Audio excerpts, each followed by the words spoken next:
الحمد لله رب العالمين والعاقبة للمتقين والصلاة والسلام على سيد الأنبياء والمرسلين وعلى آله وصحبه أجمعين أما بعد فأعوذ بالله من الشيطان الرجيم بسم الله الرحمن الرحيم إن الله يأمركم أن تؤدوا الأمانات إلى أهلها وقال النبي صلى الله عليه وسلم لا إيمان لمن لا أمانة له ولا دين لمن لا عهد له أو كما قال عليه الصلاة والسلام. شور ہیں ہو گئے دنیا سے مسلمان نابود، ہم یہ کہتے ہیں کہ تھے بھی کہیں مسلم موجود، وزعمتم و نصارا تو تمدن میں ہنود، یہ مسلمان ہے جسے دیکھ کے شرمائی یہود. یوں تو سید بھی ہو مرزا بھی ہو افغاں بھی ہو، تم سبھی کچھ ہو بتاؤ مسلمان بھی ہو. معزز سامعین اور عزیز دوستو، قرآن پاک کی جو آیت کریمہ میں نے تلاوت کی، ان اللہ یامرکم ان تؤدوا الامانات الی اہلہا، بے شک اللہ تبارک و تعالیٰ تمہیں حکم دیتا ہے کہ امانت کو امانت والوں تک پہنچا دو. امانت کسے کہتے ہیں؟ امانت کا ایک معنی ہمارے ذہن میں بیٹھا ہوا ہے، کوئی سامان کسی کے پاس حفاظت کے ارادے سے رکھ دیا جائے، کوئی بھی چیز کسی کے پاس روپیہ پیسہ کسی کو دے دیا جائے کہ حفاظت آپ کرے، اسے ہم امانت سمجھتے ہیں. امانت کا یہی معنی ہمارے ذہن و دماغ میں ہے یہ بیٹھا دیا گیا ہے. اگر امانت کی صرف یہی معنی ہو تو میں سمجھتا ہوں کہ امانت کے معنی کے ساتھ ایک بہت بڑی خیانت ہو جائے گی. قرآن پاک کی اس آیت کے اندر ہم غور کریں، قرآن میں اللہ نے لفظ استعمال کیا ہے واحد نہیں بلکہ جمع، اس کو کہیں گے امانت. قرآن نے ان اللہ یامرکم ان تؤدوا الامانت نہیں کہا بلکہ امانات جمع کا صیغہ استعمال کیا. اس کے مطلب یہ ہے کہ امانتیں بھی کئی قسم کی ہے. امانت دراصل کسے کہتے ہیں؟ ہر کوئی بھی چیز جن کے ساتھ کسی کا حق جڑا ہوا ہو، کسی کا حق وابستہ ہو، انسان پر اس کے مالک تک ادائیگی لازم ہو، اس کو ہم کہیں گے امانت. وہ کوئی بھی چیز ہو سکتی ہے، روپیہ پیسہ ہو، اس کے علاوہ کوئی بھی چیز وہ ہو سکتی ہے. اس بنا پر ہم یہ کہہ سکتے ہیں ایک عالم کے پاس علم امانت ہے کیونکہ دوسرے تک پہنچانا اس کی ذمہ داری ہے. ایک باپ کے پاس اولاد بھی امانت ہے، اس لیے کہ اللہ کا حق ان سے جڑا ہوا ہے. ایک متولی اور مدرسے کے معتمین کے پاس یہ مسجد اور مدرسہ یہ بھی امانت ہے. ایک بیوی کے پاس ان کی عزت، ان کی حفاظت یہ بھی ایک امانت ہے. ایک مالدار کے پاس دولت یہ بھی امانت ہے. انسان کے پاس اس کی زندگی یہ بھی امانت ہے. انسان کے پاس اپنے جسم کے 5 پرزے یہ بھی امانت ہے. بلکہ میں تو کہتا ہوں زندگی کا ایک ایک لمحہ یہ سب کچھ امانت ہے، کیونکہ ہمارے پاس کچھ بھی نہیں ہے، یہ سب کچھ اللہ کا دیا ہوا ہے، یہ سب کچھ اس کی امانت ہے.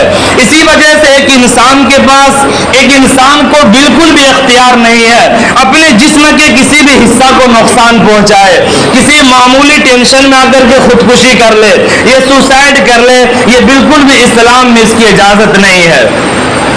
اللہ کے نبی نے فرمایا اگر کوئی انسان خودکشی کرتا ہے، سوسائڈ کرتا ہے، انسان جس چیز کے ذریعے اپنی جان کو ہلاکت میں ڈالے گا، جہنم میں اسی کے ذریعے اس کو سزا دی جائے گی. ایک انسان چھت سے گر کر کے اپنی جان لے لیتا ہے، جہنم میں اس کو اسی پر سے گرا کر کے سزا دی جائے گی. ایک انسان زہر پی کر کے اپنی جان لیتا ہے، جہنم میں اس کو ہمیشہ زہر پلایا جائے گا. ایک انسان پیٹ میں چھوڑا مار کے جان لیتا ہے، جہنم اس کو چھوڑا مار کر کے سزا دی جائے گی. اس لیے کہ یہ ہماری جان بھی اللہ کی امانت ہے، ہم اس میں خیانت نہیں کر سکتے. ایک انسان خوب محنت کر کے، خوب پسینے بہا کر کے دولت کما کر کے لاتا ہے، یہ دولت بھی ہماری نہیں ہوتی ہے، یہ سب کچھ اللہ کی امانت ہے. ایک انسان یہ سمجھ لے کہ میں تک محنت کر کے 8 گھنٹے ڈیوٹی کر کے دولت کما کے لاتا ہوں، یہ ہماری ہے، میں جیسے چاہوں کماؤں اور جیسے چاہوں خرچ کرو، بالکل بھی آپ کو اس کی اجازت نہیں ہے. اس لیے کہ قیامت کے دن جب ہر انسان سے سوال و جواب ہوگا، اس وقت تک آدمی کا قدم جگہ سے نہیں ہل سکتا جب تک اللہ تعالیٰ آپ سے یہ سوال نہ کر لے کہ تم نے مال کہاں سے کمایا اور کہاں خرچ خرچ کیا. یہ قارونوں والا ایک سوچ ہے. کافروں کا یہ نظریہ ہے کہ جو ہمارے پاس ہے یہ سب ہمارا ہے. قارون سے جب کہا جاتا تھا وَابْتَغِ فِيمَا آتَاكَ اللَّهُ الدَّارَ الْآخِرَةَ وَلَا تَنْسَ نَصِيبَكَ مِنَ الدُّنْيَا, قارون سے کہا جاتا تھا اللہ تعالیٰ نے تمہیں اتنی زیادہ دولت دی ہے, اس کو اللہ کے راستے میں خرچ کر کے آخرت کو تیار کرو اور دنیا کے اندر سے بھی اپنا حصہ نہ بھولو. تو قارون کیا کہتا تھا متکبرانہ انداز میں, قال انما اوتیتہ علی علم عندی, ہمارے پاس جو خزانہ ہے یہ ہمارے ذاتی ہنر کی وجہ سے ہے, یہ کسی کا دیا ہوا نہیں ہے. ایک مومن کا عقیدہ ہوتا ہے للہ ما فی السماوات وما فی الارض, کہ زمین اور آسمان میں جتنی چیزیں ہیں یہ سب اللہ کا ہے, ہمارا کچھ بھی نہیں ہے. اس لیے ہمارے پاس جو دولت ہے یہ ہمارا نہیں, دراصل اللہ کا ہے. اسی لیے نہ تو بیلا کہیں سے بھی ہم کما سکتے ہیں اور کہیں بھی خرچ کر سکتے ہیں, اس کے لیے ہمیں اسلام میں اجازت نہیں ہے. محدود طریقے پر جائز طریقے سے جتنا چاہے کمائے, اسلام کبھی بھی آپ کو منع نہیں کرے گا. جائز طریقے پر اللہ کے راستے میں جتنا خرچ کرے اس کے بارے میں بھی اللہ تعالیٰ کبھی آپ کو سزا نہیں دے گا. تو دولت جو ہمارے پاس ہے یہ بھی اللہ کا دیا ہوا ایک امانت ہے.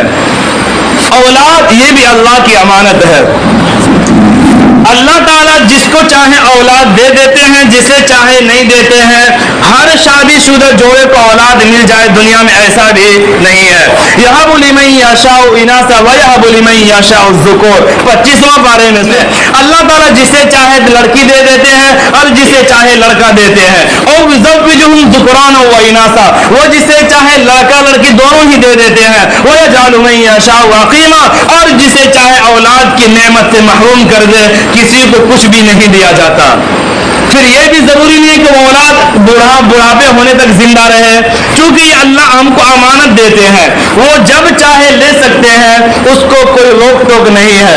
اسی لیے آپ دیکھیں گے کوئی بچہ دنیا میں آیا بچپن میں وفات پا جاتا ہے, کوئی جوانی میں آ کر کے دنیا سے چلا جاتا ہے, کوئی بڑھاپے میں آ کر کے دنیا سے جاتا ہے. یہ اللہ کی امانت ہے, جب چاہے لے لے, ہمیں کوئی اختیار نہیں ہے روک ٹوک کرنے پر. اولاد بھی اللہ کی امانت ہے. اس امانت کی ادائیگی کی صحیح طریقہ یہ ہے کہ اولاد کو اسلامی نہج پر صحیح تعلیم و تربیت دے دی جائے. آج لوگ روپیہ کے لالچ میں آ کر کے اپنے اولاد کو 12-13 سال ہوتے ہی کمائی کے راستے پر لگا دیتے ہیں. یاد رکھیے نابالغ اولاد سے کمائی کرانا حرام ہے. یہ تو اللہ کے نبی نے آج سے 1450 سال پہلے بتایا. آج تو ہماری سرکار بھی یہ کہتی ہے 18 سال سے پہلے کے بچے اگر کام میں ڈال دیا جائے ان کے ماں باپ کو مجرم بنا کر کے جیل میں ڈال دیا جاتا ہے. تو نابالغ اولاد سے کمائی کرانا جائز نہیں ہے. آج بہت ایسا ہو رہا ہے کہ روپیے کی لالچ میں آ کر کے, دنیاوی عہدے کی لالچ میں آ کر کے اپنے اولاد کو کمائی پر لگا دیتے ہیں. یاد رکھیے اولاد کی امانت کے ساتھ بہت بڑی خیانت ہے. اولاد جو اللہ نے آپ کو ایک امانت دیا ہے, اس کے امانت کا صحیح طریقہ یہ ہے آپ ان کی صحیح تربیت کر دیں.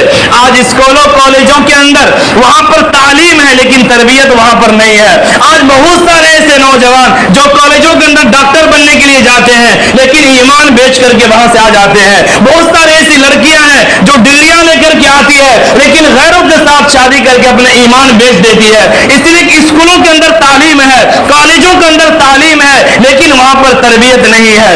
اولاد پیدا کرنا کسی بھی ماں باپ کے اوپر فرض نہیں ہے, لیکن اگر آپ نے اولاد پیدا کیا ہے اس کی صحیح تعلیم و تربیت کا انتظام کرنا اور مسلمان بنا کے دنیا میں زندہ رکھنا یہ آپ کے اوپر بنیادی فرض ہے. اس لیے اللہ تبارک و تعالیٰ کی ارشاد ہے سورۃ تحریم 29واں پارہ, یا ایھا الذین آمنوا قوا انفسکم واہلیکم نارا, اے ایمان والو اپنے آپ کو بھی جہنم کی آگ سے بچاؤ اور اپنے بال بچوں کو بھی جہنم کی آگ سے بچاؤ. ترمذی شریف کی حدیث اللہ کے نبی نے فرمایا کلکم راعٍ وکلکم مسئول عن رعیتہ, تم میں ہر ایک انسان ذمہ دار ہے, ہر ایک سے اس کی ذمہ داری کے بارے میں سوال و جواب کیا جائے گا. تو اولاد بھی اللہ کی دی ہوئی امانت ہے. ایک عالم کے پاس علم بھی امانت ہے, ایک ذمہ دار کے پاس عہدہ بھی امانت ہے, ایک مالدار کے پاس دولت بھی امانت ہے, اور ایک باپ کے پاس اولاد بھی امانت ہے. ایک حاکم کے پاس ان کا عہدہ اور اقتدار یہ بھی امانت ہے. جب کسی انسان کو کوئی معمولی سا عہدہ مل جائے اس کو چاہیے کہ اپنے ماتحتوں پر رحم دلی کا معاملہ کرے, سختی کا معاملہ نہ کرے. اللہ کے نبی نے ایک موقع پر دعا فرمائے, کہا اے اللہ میری امت میں سے کسی انسان کو کسی بھی شعبے کا, کسی بھی ڈپارٹمنٹ کا عہدہ مل جائے, اگر وہ انسان اپنے ماتحتوں پر سختی کا معاملہ کرے, اے اللہ تو بھی ان کے ساتھ سختی کا معاملہ کر. اگر وہ انسان اپنے ماتحتوں پر رحم دلی کا معاملہ کرے, اے اللہ تو بھی اس انسان پر رحم دلی کا معاملہ کر. اور ایک موقع پر تو اللہ کے نبی نے بہت سخت دھمکی دی کہ جس انسان کو کسی بھی عہدے کے مالک بنایا گیا, اگر وہ انسان اپنے ماتحتوں کا اس طرح دیکھ بھال نہیں کرتا جیسے وہ اپنے گھر کے اولادوں کا دیکھ بھال کرتا ہے, وہ جنت کی خوشبو بھی نہیں سن سکتا. آج کل ہم عہدہ لینے کے لیے مرتے ہیں کیونکہ اس سے ہماری پراپرٹی کے اندر اضافہ ہو جائے گا, ہمارا بھلا ہو جائے گا, چاہے سماج بھاڑ میں جائے, ہمیں اس سے کوئی مطلب نہیں ہے. اللہ کے نبی نے کتنی سخت وعیدیں سنائی ہے. کوئی بھی عہدہ آپ کو دیا جائے, اگر آپ اپنے ماتحتوں کے ساتھ وہی رویہ نہیں رکھتے جو اپنے گھر کے ماتحتوں کے ساتھ رکھتے ہیں, اللہ کے نبی نے فرمایا وہ انسان جنت کی خوشبو بھی نہیں سن سکتا ہے. تو یہ عہدہ اقتدار یہ بھی ایک امانت ہے. ان اللہ یامرکم ان تؤدوا الامانات الی اہلها, اللہ تعالیٰ تمہیں حکم دیتا ہے ان امانت کو امانت والوں تک پہنچا دو. یہ سب چیزیں امانت ہے. ایک عالم کے پاس علم امانت ہے, باپ کے پاس اولاد امانت ہے, ایک بیوی کے پاس عزت و شرافت بھی امانت ہے, ایک مالدار کے پاس دولت بھی امانت ہے. لیکن ان تمام امانتوں سے ایک بہت بڑی امانت ہے جس کو اللہ نے اپنے طرف منسوب کیا ہے. جو امانت کو اللہ نے 1,00,000 کم و بیش 24,000 انبیاء کرام کو دیتا رہا, اور جب یہ امانت اللہ نے زمین و آسمان کے سامنے پیش کیا, پہاڑوں کے سامنے پیش کیا, تو زمین و آسمان پہاڑوں نے بھی اس امانت کو لینے سے انکار کر دیا. 22ویں پارے میں اللہ تعالیٰ کے ارشاد ہے, انا عرضنا الامانۃ علی السماوات والارض فابین ان یحملنها واشفقن منها وحملها الانسان انه کان ظلوما جہولا. اللہ تعالیٰ کہہ رہے ہیں ہم نے اس امانت کو پہاڑوں کے سامنے پیش کیا, ہم نے اس امانت کو زمین و آسمان کے سامنے پیش کیا, ہر ایک نے انکار کیا, لیکن یہ نادان انسان اپنے کندھوں پر اس امانت کو بوجھ اٹھایا اور اس نے اس امانت کا حق ادا نہیں کیا. جب یہ امانت اللہ کے نبی کے سپرد کی گئی تو اللہ کے نبی صلی اللہ علیہ وسلم نے اس امانت کا کس انداز سے حق ادا کیا. وہ امانت ہے قرآن کی امانت, وہ امانت ہمارے دین کی امانت, وہ امانت ہے اسلام. جب یہ امانت اللہ کے نبی کو سپرد ہوئے تو اللہ کے نبی نے اپنے لیے گالم گلوچ کو پسند کیا, اپنے لیے تان و تشنی کو پسند کیا, لیکن اس امانت کے حق ادا کرنے میں کوئی کمی نہیں چھوڑی. آپ کو گالم گلوچ بھی دیا گیا, آپ کو جادوگر بھی کہا گیا, آپ کو پاگل اور دیوانہ بھی کہا گیا, آپ کے راستے میں کانٹے بھی چھائے, لیکن آپ نے امانت کے حق ادائیگی سے قدم پیچھے نہیں ہٹایا. یہ امانت اللہ کے نبی ادا کر رہے تھے. حجۃ الوداع کا موقع آ گیا, ذی الحجہ کی 10 تاریخ عرفات کے میدان میں اللہ کے نبی بیٹھے ہوئے ہیں, اور اللہ کے نبی نے تمام صحابہ کرام کو مخاطب کر کے کہا, اے لوگو وانتم تسألون عنی فما انتم قائلون, قیامت کے دن تم لوگوں سے یہ سوال کیا جائے گا کیا میں نے تم تک وہ امانت پہنچا دی نہیں پہنچائی. اس لیے میرے صحابہ آج قیامت سے پہلے میں تم سے سوال کرنا چاہتا ہوں, بتاؤ کیا میں نے تم لوگوں تک وہ امانت پہنچایا کہ نہیں پہنچایا. تمام صحابہ نے, پورے مجمع نے ایک آواز لگائی, قد بلغت ونصحت وادیت. اے اللہ کے نبی آپ نے امانت نہیں پہنچائی بلکہ امانت پہنچانے کا آپ نے حق ادا کر دیا. پھر اللہ کے نبی نے انگلی اٹھائی شہادت کے آسمان کی طرف اور اللہ تبارک و تعالیٰ کو مخاطب کر کے کہا, اللہم اشہد ثلاثا, اے اللہ تو گواہ رہنا, تیرے یہ پاکیزہ بندے گواہی دے رہے ہیں, میں نے ان تک اپنا پیغام پہنچا دیا, میں نے آپ کی امانت ان تک پہنچا دی. پھر اس کے بعد اللہ کے نبی صحابہ کی طرف متوجہ ہو گئے. اللہ کے نبی نے فرمایا فَيُبَلِّغُ الشَّاهِدُ الْغَائِبَ, جو لوگ یہاں موجود ہیں وہ ان لوگوں تک یہ امانت پہنچا دینا جو یہاں موجود نہیں ہے, جو کسی دوسرے ملک کے رہنے والے ہیں, جو کسی دوسرے اسٹیٹ یا صوبہ کے رہنے والے ہیں, ان تک یہ امانت پہنچا دینا. پھر صحابہ کرام کی وہ تاریخ پڑھیے جب صحابہ نے اس امانت کو اپنے کندھوں پر لیا. پھر وہ لوگ جو مدینہ سے نکلے, کتنے صحابہ تھے, لیکن مدینہ کے اندر چند قبروں, چند صحابہ کی قبر موجود ہے, اس لیے کہ صحابہ کرام کو مدینہ سے محبت تھی جیسے ہمیں محبت ہے,